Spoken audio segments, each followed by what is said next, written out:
হরে কৃষ্ণ। অনেক দিন পর আমি বাবার বাড়ি এসেছি, আর এসেই এক দৌড়ে আমি ছাদে চলে এসেছি। ছাদে চলে আসার এই যে একটাই কারণ, ড্রাগন গাছ। ড্রাগন গাছ দেখতে আর ড্রাগনের ফল তুলতে আমার যে এত ভালো লাগে, আমি তাই এক ছুটে ছাদে চলে এসেছি। এসে দেখছি সেরকম পরিপক্ক ফল নেই, তবে ফুল আছে প্রচুর।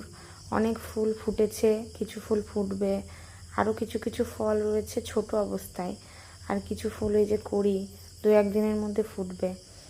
পুরো গাছটা ঘুরিয়ে আপনাদেরকে দেখিয়ে দিলাম।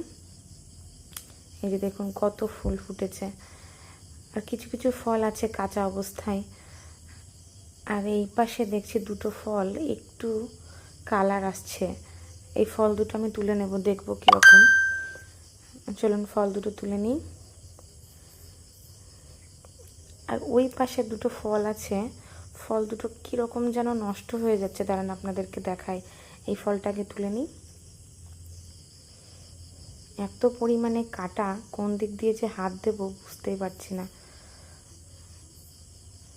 ব্যাস হয়ে গেছে, এই দুটোই তুলে নিলাম। আর এই যে দেখুন কত ফুল। আর এই পাশে দুটো ফল, এই যে এই একটা আর ওই ভিতরে একটা, এই ফল দুটো মনে হচ্ছে যেন নষ্ট হয়ে যাচ্ছে। ফুল আসার পরে কি কোনো কীটনাশক ওষুধ ব্যবহার করতে হয়?